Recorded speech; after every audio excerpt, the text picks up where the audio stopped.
anti-Hollywood, anti-press. It's just simply not true. I'm not anti-Hollywood. It's my industry. I just don't like doing publicity very much. Robert Redford became famous as Hollywood's golden boy. But the image never told the whole story. Behind the movie star smile was a man obsessed with independence, political stories, and giving outsiders a chance. At the height of his fame, he made a decision that seemed almost reckless. Instead of simply chasing another blockbuster, he put his reputation and future earnings behind a story that many people still considered too dangerous to touch. And that decision would eventually help define his legacy far beyond acting. By 1973, Redford had reached a level of stardom most actors could only dream about. The Way We Were became a major hit, while The Sting turned him into one of the biggest box office attractions in America.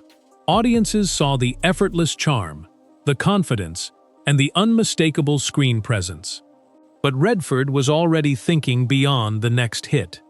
While Hollywood celebrated him, he was becoming increasingly interested in stories about power, politics, and people willing to challenge authority. Then one story from Washington caught his attention. The Sting didn't just succeed. It became a cultural phenomenon and reunited Redford with Paul Newman and director George Roy Hill, the team behind Butch Cassidy and the Sundance Kid.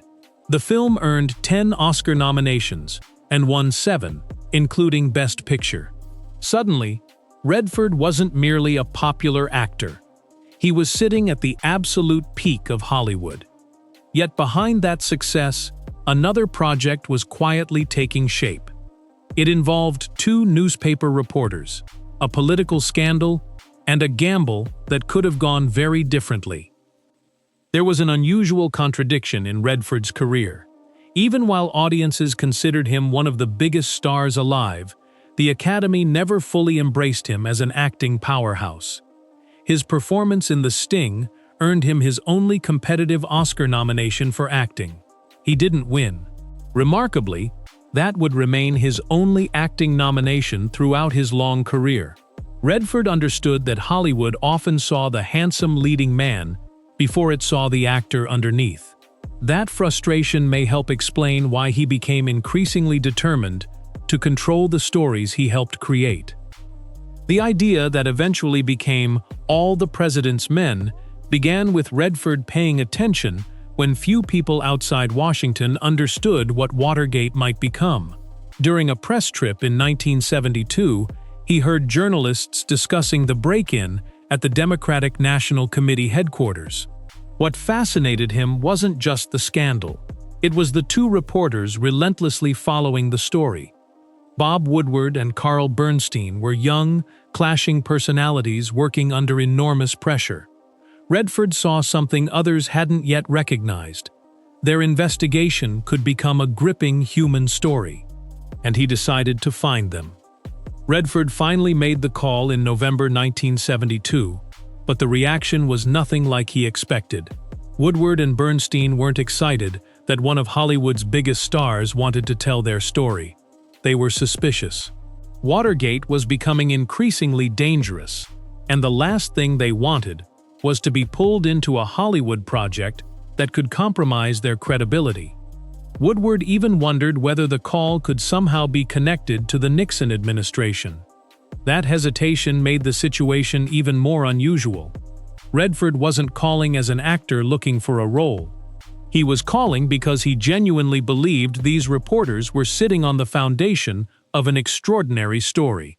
If you're enjoying this deeper look at Robert Redford, like the video, subscribe to the channel, and turn on notifications, because what happened after that first call became even more surprising.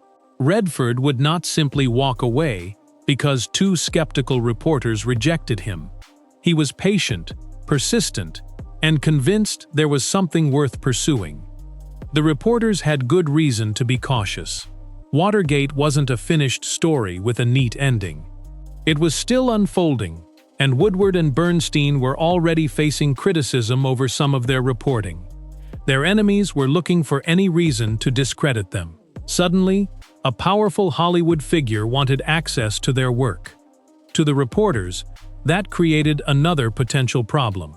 What if their involvement with Redford made the Washington Post question their judgment? What if politicians used the connection against them? Redford understood that he had to earn their trust, rather than demand it. He wasn't going to convince them with celebrity.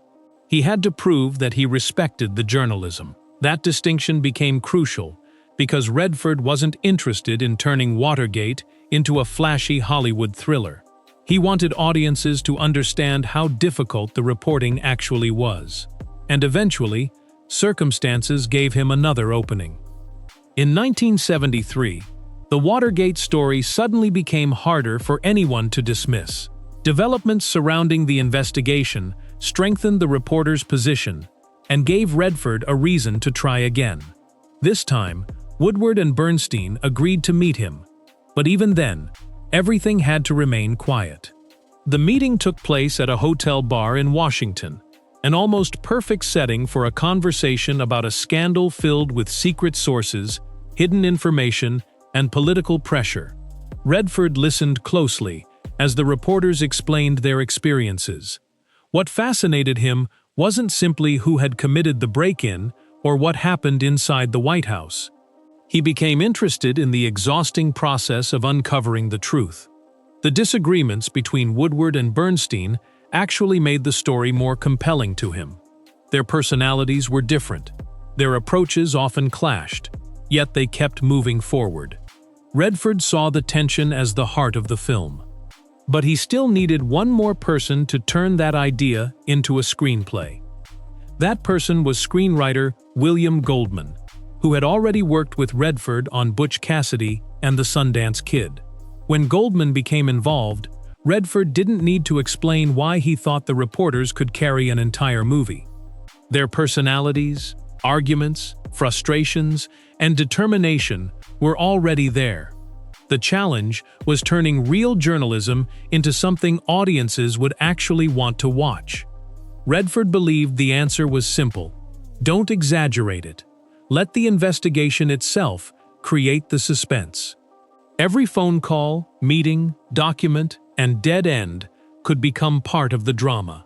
That approach was unusual because Hollywood often wanted larger-than-life heroes and obvious villains. Redford wanted something more grounded. He wanted viewers to feel what it was like to chase information when nobody knew where the trail would lead. And there was an even bigger development happening behind the scenes. Redford wasn't only trying to make the movie anymore. He was beginning to influence the story before the screenplay even existed. One of Redford's most overlooked contributions came before cameras ever rolled. He encouraged Woodward and Bernstein to think about documenting their investigation as a book. Instead of treating Watergate as merely a political scandal, the focus could be placed on the reporters, who spent months following leads, checking sources, facing setbacks, and trying to understand how far the story went. That idea eventually became All the President's Men. The book became a major bestseller and gave Redford the foundation for the film he had been imagining. Yet his influence remained largely invisible to the public. His name wasn't presented as one of the book's creators, and he didn't need the spotlight. He had already made his choice.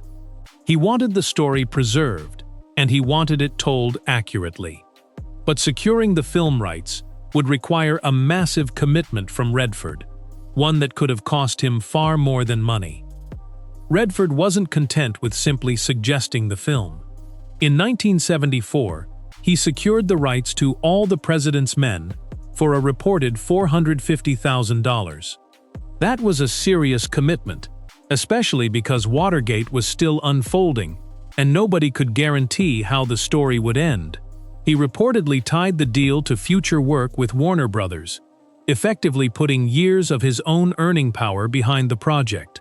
For a superstar at the peak of his career, it was a remarkable gamble. But Redford wasn't betting on a movie alone. He was betting on the importance of the story. There was also a surprisingly personal layer behind Redford's interest in Nixon. His dislike of the former president reportedly went back decades, to when Redford was a teenager and Nixon presented him with a tennis trophy. It was an ordinary moment that seemed meaningless at the time. Years later, the two men stood on opposite sides of a growing political story. Redford never turned that childhood memory into a dramatic public feud, but it added another dimension to his decision. His interest in Watergate wasn't simply business. Something about the story clearly mattered to him personally. While Redford was secretly pushing all the president's men forward, another project was testing his creative instincts. The Way We Were was becoming a major production, but Redford wasn't completely satisfied with the direction.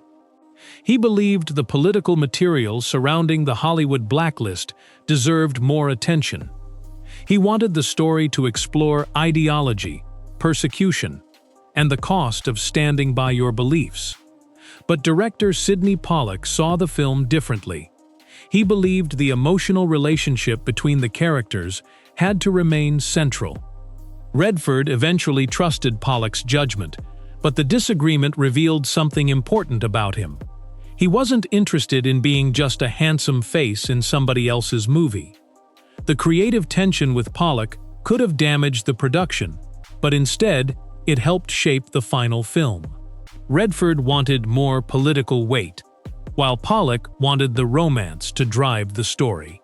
As the production continued, Redford gradually accepted that the director's approach could make the movie more powerful. Much of the political material was reduced before the final release, leaving the relationship at the center. Ironically, Redford was fighting for political stories elsewhere while appearing in one that had moved away from them.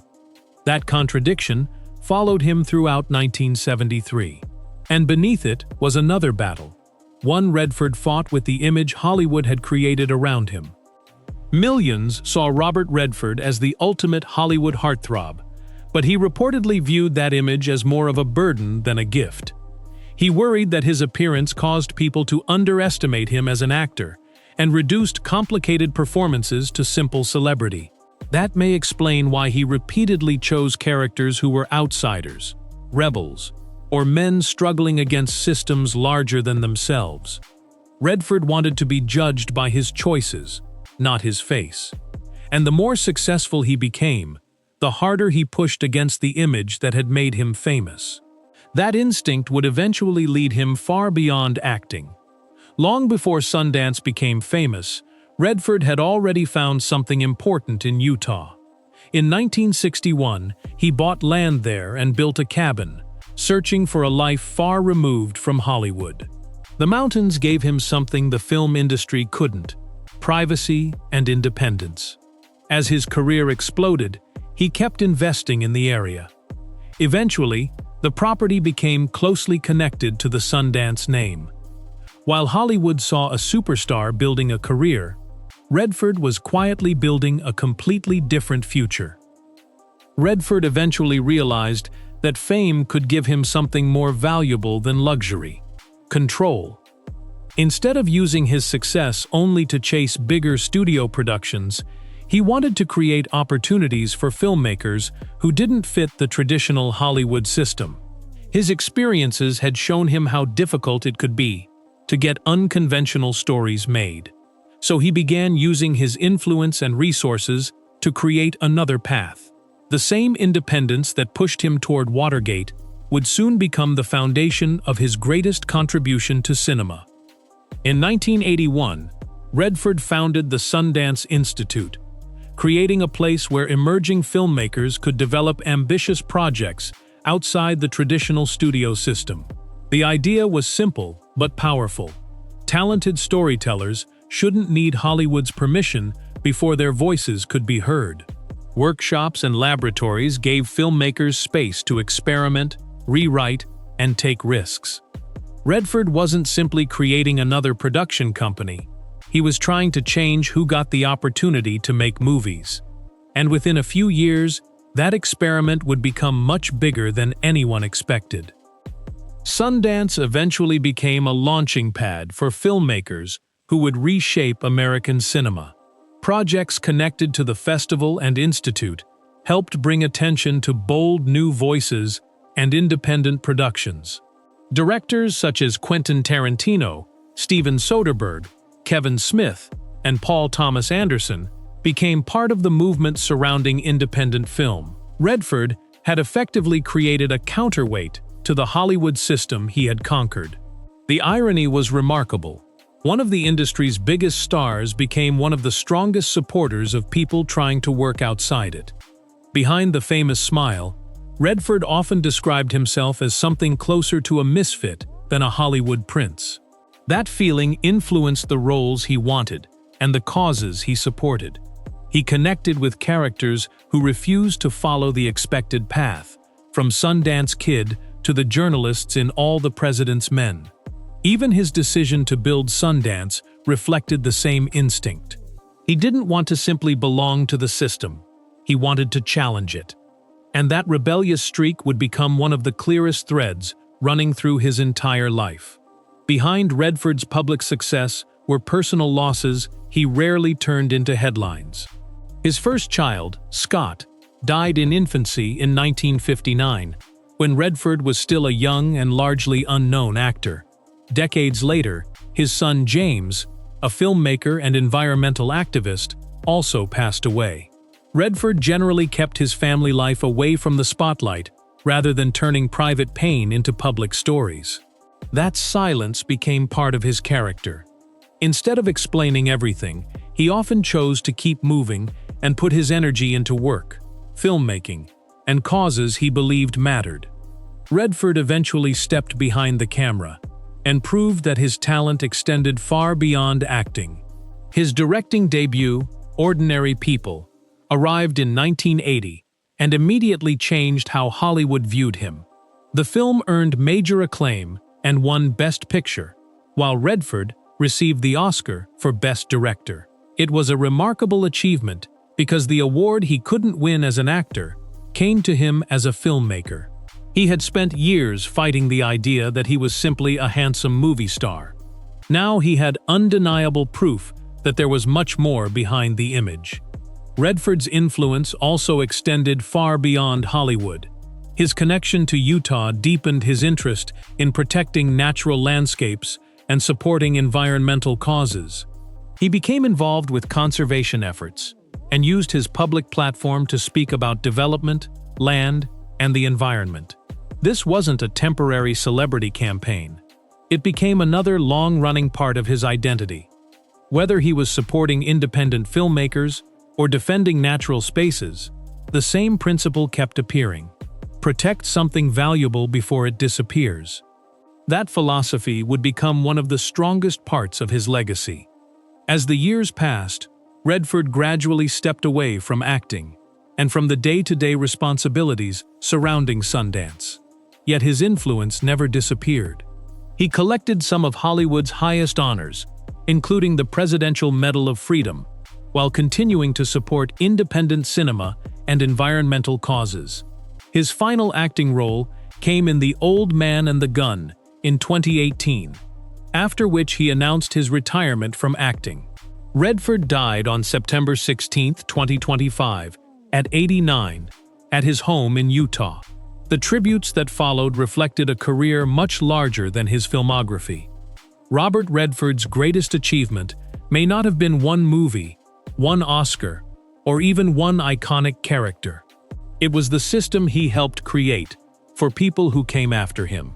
He helped bring All the President's Men to the screen, challenged Hollywood's expectations, built Sundance into a powerful platform for independent filmmakers, and spent decades supporting causes beyond entertainment. The man once marketed as Hollywood's golden boy ultimately became something more interesting: an outsider who gained enormous power and used it to create alternatives. And perhaps that was always the real Robert Redford.